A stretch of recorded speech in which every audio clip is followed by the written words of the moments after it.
സാറേ, ചേലക്കര ഉപതെരഞ്ഞെടുപ്പ് കഴിഞ്ഞിട്ടുണ്ട്. എന്നാൽ CPM-ന്റെ ഭാഗത്തു നിന്നും ഒരു വിലയിരുത്തലുണ്ടായി.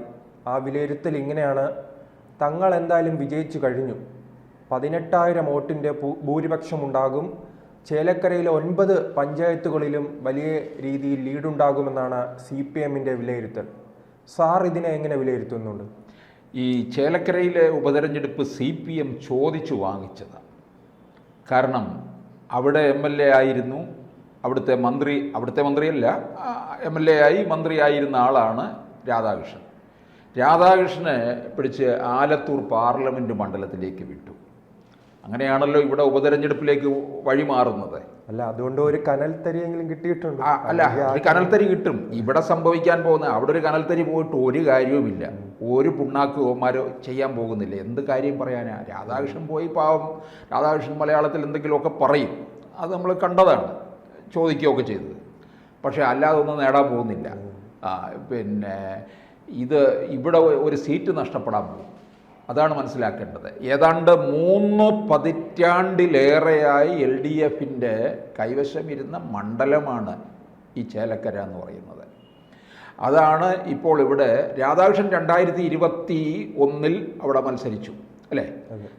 അതിനു മുമ്പും ആയിരുന്നു. 2021 മത്സരിക്കുമ്പോൾ രാധാകൃഷ്ണൻ്റെ ഭൂരിപക്ഷം 39,400 വോട്ടായിരുന്നു.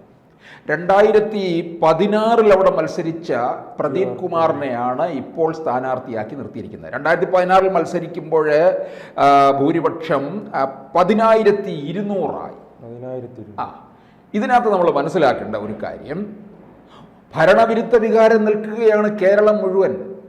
പിണറായി വിരുദ്ധ തരംഗമുണ്ട്, അത് പ്രതിഫലിക്കും. രാധാകൃഷ്ണൻ അതിനൊക്കെ മറികടന്നു പോകാൻ കഴിയും. അതുകൊണ്ടാണ് ആലത്തൂര് വിജയിച്ചത്. രാധാകൃഷ്ണൻ ജനകീയൻ. അദ്ദേഹത്തിൻ്റെ ഒരു വ്യക്തിപ്രാഭവം. അദ്ദേഹത്തിന് ഈ MLA MP മന്ത്രിപ്പണിയും ഇല്ലെന്നുണ്ടെങ്കിലും അവിടെ രാവിലെ തൂമ്പ എടുത്തുകൊണ്ട് മൺവെട്ടി എടുത്തുകൊണ്ട് അദ്ദേഹം ഇറങ്ങി അവിടെ പണി ചെയ്യുന്ന ആളാണ് രാധാകൃഷ്ണൻ. അത് കേരളം കണ്ടിട്ടുള്ളതാണ്. രാധാകൃഷ്ണന് ഈ വലിയ മറ്റു പരിവേഷങ്ങളൊന്നുമില്ല. ഒരു സാധാരണക്കാരനെ പോലെ സാധാരണക്കാരുടെ ഇടയിൽ നിൽക്കുന്ന ആളാണ്. അതുകൊണ്ടാണ് രാധാകൃഷ്ണൻ ആ ഭൂരിപക്ഷം കിട്ടിയത്. ഇവിടെ ആലത്തൂർ പിടിച്ചു നിന്നത് അതുകൊണ്ടാണ്. 2019 PK ബിജുവിനെയാണ് രമ്യ ഹരിദാസ് തോൽപ്പിച്ചത്. അന്ന് കേരളത്തിലൊരു തരംഗമുണ്ട്. അന്ന് കനൽത്തരിയായിട്ട് കിട്ടിയത് ആലപ്പുഴയിലെ ആരിഫാണ്. അവിടെ പോപ്പുലർ ഫ്രണ്ടിൻ്റെയൊക്കെ പിന്തുണയായിരുന്നു. അത് വേറെ കാര്യം. അപ്പോൾ ഇവിടെ സംഭവിച്ചിരിക്കുന്നത്, ഈ ചേലക്കര തോറ്റെങ്കിൽ പാർട്ടിയിൽ പൊട്ടിത്തെറി നടക്കും. കാരണം അത് ബോധപൂർവം ഉണ്ടാക്കിയത് തന്നെയാണ് ഈ ഉപതെരഞ്ഞെടുപ്പ്. ഇത് എന്തിനു വേണ്ടിയാണ് രാധാകൃഷ്ണനെ ആലത്തൂരിലേക്ക് മാറ്റിയത്? കാര്യമുണ്ട്. ഇത് പിണറായി വിജയൻ്റെ തന്ത്രമാണിത്. ഈ മരുമകനെ ഭാവി മുഖ്യമന്ത്രിയായിട്ട് അരിയിട്ട് വാഴിക്കണം, അഭിഷേകം നടത്തണം. അതിനുവേണ്ടി ട്രാക്ക് ക്ലിയർ ചെയ്തതാണ്. അറിയാമോ? 2021 നിയമസഭാ തെരഞ്ഞെടുപ്പിലെ ഡോക്ടർ തോമസ് ഐസക്കിനെ മാറ്റി നിർത്തി, G സുധാകരനെ മാറ്റി നിർത്തി. തോമസ് ഐസക്കിനെ പിന്നീട് ഇപ്പം കഴിഞ്ഞ ലോക്സഭാ തെരഞ്ഞെടുപ്പിൽ പത്തനംതിട്ടയെ കൊണ്ടുപോയി നിർത്തി തോപ്പിച്ച് കൈ കൊടുത്തിട്ടുണ്ട്. സുധാകരനെ ഇടയ്ക്ക് തരം താഴ്ത്തുകയും ഒക്കെ ചെയ്തു. സുധാകരൻ പ്രതികരിക്കുകയും ചെയ്തു, വിമർശകനാണ്. പിന്നെ ശൈലജയ്ക്ക് സീറ്റ് കൊടുത്തെങ്കിലും ശൈലജ എന്ത് ചെയ്തു? മന്ത്രി പദവിയിലേക്ക് കൊണ്ടുവന്നില്ല. EP ജയരാജന് സീറ്റ് കൊടുത്തോ? ഇല്ല. ഇപ്പൊ വടകര കൊണ്ട് നിർത്തി വലിയ പരാജയം ഏറ്റുവാങ്ങേണ്ട. പരാജയപ്പെടുത്താൻ വേണ്ടി തന്നെയാണ് ഏതൊക്കെ രീതിയിൽ ഒതുക്കാമോ അവരെ എല്ലാം ഒതുക്കും. MA ബേബിയെ 2014 കൊല്ലം പാർലമെന്റ് മണ്ഡലത്തിൽ കൊണ്ട് നിർത്തിയതിന്റെ കാര്യം എന്താ?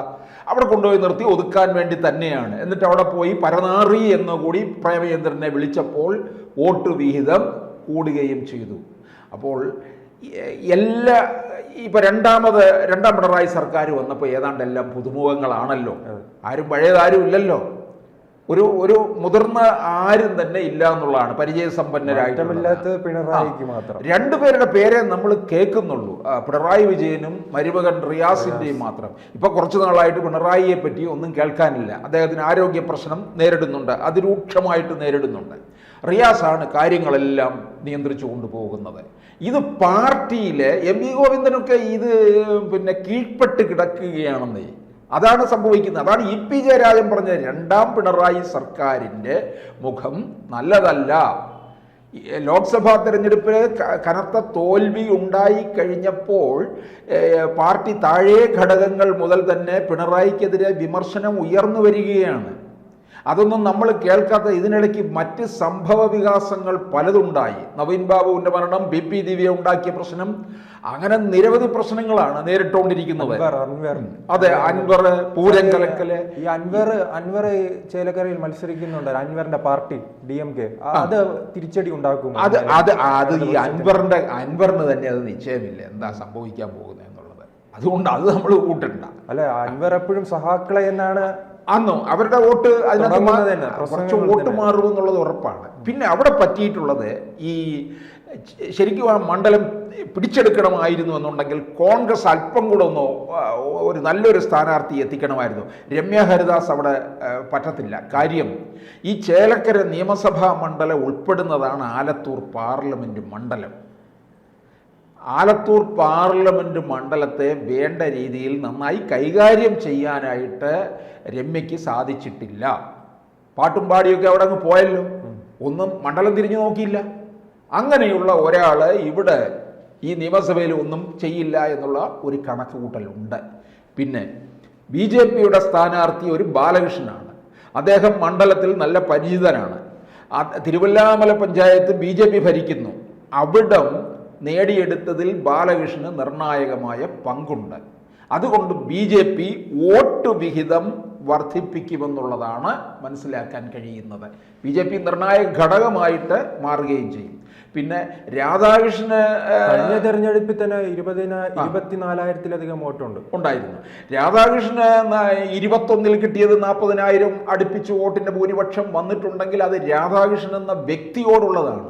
ഇവിടെ പല പ്രതികൂല ഘടകങ്ങൾ നിൽക്കുകയാണ്. PP ദിവ്യ പ്രശ്നം, പിന്നെ അങ്ങനെ നിരവധി പ്രശ്നങ്ങൾ. അത് കണ്ടു തന്നെയാണ് ഇപ്പൊ പാർട്ടിയും വിലയിരുത്തൽ ഉണ്ടായിരിക്കുന്നത്. കഴിഞ്ഞ തവണ 39,000 വോട്ട് രാധാകൃഷ്ണന് നേടിയെങ്കിൽ ഇത്തവണ പാർട്ടിയുടെ വിലയിരുത്തൽ വെറും 18,000 വോട്ടാണ്. പകുതി അവർ കുറച്ച് പറയുന്നുണ്ട്. അതുകൊണ്ട് പാർട്ടി തന്നെ തിരിച്ചറിയുന്നുണ്ട്. ഈ കണക്കുകൂട്ടലൊക്കെ CPM ഇപ്പോൾ എടുത്തിട്ടിരിക്കുന്നതിൻ്റെ കാര്യം അവരാശങ്കപ്പെടുന്നുണ്ട്. അവർക്കൊരു അങ്കലാപ്പുണ്ട്. ഈ ചേലക്കര പോയി കഴിഞ്ഞാൽ വലിയ ദോഷമാണ് പാർട്ടിക്ക് ഉണ്ടാകാൻ പോകുന്നത്. കാരണം ചേലക്കര അത്രയും ഉറപ്പുള്ള ഒരു സീറ്റാണ്. അത് പോയെങ്കിൽ കേരളത്തിൽ എത്രത്തോളം ഭരണവിരുദ്ധ വികാരം അലയടിക്കുന്നുണ്ടെന്നുള്ളത് വ്യക്തമാകുകയാണ് ചെയ്യുന്നത്. അപ്പോൾ പല ഘടകമാണ്. പിന്നെ രമ്യ ഹരിദാസ് അവിടെ മത്സരിക്കുന്ന ഏക വനിത എന്നുള്ള ഒരു പരിഗണന എങ്ങനെ കിട്ടുമോ എന്നുള്ളതും കൂടി കണ്ടറിയണം. അതുപോലെ കോൺഗ്രസ്സിൽ മറ്റു പല മണ്ഡലങ്ങളിലുമൊക്കെ പിന്നെ ഗ്രൂപ്പിസവും തമ്മിൽ പോരും ഒക്കെ ഉള്ളതാണ്. പക്ഷേ ചേലക്കരയിൽ കോൺഗ്രസിനകത്ത് അങ്ങനെ ഒരു പോരില്ല എന്നുള്ളത്. അല്ല, പക്ഷേ നമ്മൾ ഇടതുപക്ഷത്തേക്ക് നോക്കുകയാണെങ്കിൽ തുടക്കത്തിൽ ഈ രാധാകൃഷ്ണൻ സഹകരിക്കുന്നില്ലെന്ന് ചൂണ്ടിക്കാട്ടി പ്രദീപ് എല്ലാം അല്ല, അത് CPM-നകത്ത് പിന്നെ കോൺഗ്രസിനകത്ത് അങ്ങനെ ഒരു തമ്മിൽ പോരില്ല. പക്ഷെ രാധാകൃഷ്ണൻ സഹകരിക്കുന്നില്ല എന്നുള്ള ഒരു ആക്ഷേപം അങ്ങനെ നിൽക്കുന്നുണ്ട്. രാധാകൃഷ്ണൻ സഹകരിക്കുന്നില്ല എന്നുണ്ടെന്നുണ്ടെങ്കിൽ അതും ഇവർക്ക്, പക്ഷെ അദ്ദേഹത്തിന് ലോക്സഭയിൽ മത്സരിക്കാൻ താല്പര്യമില്ലാതിരുന്നു. അല്ല, അദ്ദേഹത്തിനെ സംബന്ധിച്ചിടത്തോളം ഇപ്പം ഇവിടെ ദേവസ്വം വകുപ്പ് മന്ത്രിയായിരുന്നു. അദ്ദേഹത്തിന് നാളെ മന്ത്രിപദത്തിൽ നിന്ന് മാറിക്കുമെന്ന് പറഞ്ഞാൽ അദ്ദേഹം മാറും. അദ്ദേഹത്തിനെ സംബന്ധിച്ചിടത്തോളം അങ്ങനെയൊന്നും ഇല്ല. മന്ത്രിപദം കിട്ടിയതുകൊണ്ട് എനിക്കൊരു കിരീടം കൂടെ കിട്ടി, ഞാൻ മുടിചൂടാ മന്നനാണ്, അദ്ദേഹത്തിന്റെ നാടും MLA സ്ഥാനം അങ്ങനെയുള്ളു. പാർട്ടിക്കാരനാണ്, നല്ല പാർട്ടിക്കാരൻ തന്നെയാണ്. വളരെ സത്യസന്ധനായിട്ടുള്ള ആളാണ്, അഴിമതിയില്ലാത്ത ആളാണ്. അതുകൊണ്ടാണ് ഞാൻ പറഞ്ഞത്, ഈ ചേലക്കര നഷ്ടപ്പെടുകയാണെങ്കിൽ അതിൻ്റെ ഉത്തരവാദി CPM തന്നെയാണ്. അവർ ചോദിച്ചു വാങ്ങിച്ചതല്ലേ ഈ ഉപതെരഞ്ഞെടുപ്പ്, അവർക്ക് ഒഴിവാക്കാമായിരുന്നില്ലേ സാർ? അങ്ങനെയാണെങ്കിൽ ഈ പാർട്ടിയുടെ വിലയിരുത്തൽ 18,000 വോട്ട് കിട്ടുമെന്ന് സാറ് പ്രതീക്ഷിക്കുന്നുണ്ടോ? അവിടെ 2011 10,200 മാത്രമേ പ്രദീപ് ജയിച്ചിട്ടുള്ളൂ. 2016 പിന്നെ 16 അന്നൊരു പിണറായി തരംഗമുണ്ട്. 2011 ഉമ്മൻചാണ്ടി ഭരണത്തിന് ശേഷം ഉണ്ടായിട്ടുള്ള ഒരു അങ്ങനെ അതിൽ നിന്ന് ഒരു കരകയറാൻ വേണ്ടിയിട്ടുള്ള ഒരു തരംഗമുണ്ടായി. അതിൽ കയറി വന്നു. പക്ഷേ 21 വരുമ്പോൾ രാധാകൃഷ്ണന് കിട്ടിയ വോട്ട് അവിടെ ഭൂരിപക്ഷം നോക്കുകയേ വേണ്ട. ഇതാണ് അതിൻ്റെ കണക്ക്. പ്രദീപിന് രാധാകൃഷ്ണൻ്റെ അത്രയും ഒന്നും വലിപ്പത്തിൽ എത്താൻ കഴിയത്തില്ല എന്നുള്ളതാണ്. അപ്പോൾ അത് പോകും. ഈ പിണറായി വിരുദ്ധ തരംഗം നിൽക്കുന്നില്ലേ, അത് മുഴുവൻ കയറി വരും. പിന്നെ നിരവധി പ്രശ്നങ്ങളില്ലേ, പിന്നെ BJP വളരെ സ്വാധീനം ചെലുത്തുന്നില്ലേ, പിന്നെ കോൺഗ്രസിൻ്റെ ഒരു ശക്തമായ ഒരു നീക്കം, ഇത്രയും വന്നു കഴിയുമ്പോൾ LDFന് തകർച്ചയായിരിക്കും. LDF പരാജയപ്പെട്ട് കഴിഞ്ഞാൽ കോൺഗ്രസിന് വലിയൊരു മുന്നേറ്റം കേരളത്തിൽ ഉണ്ട് എന്ന് നമുക്ക് മനസ്സിലാക്കാൻ കഴിയും.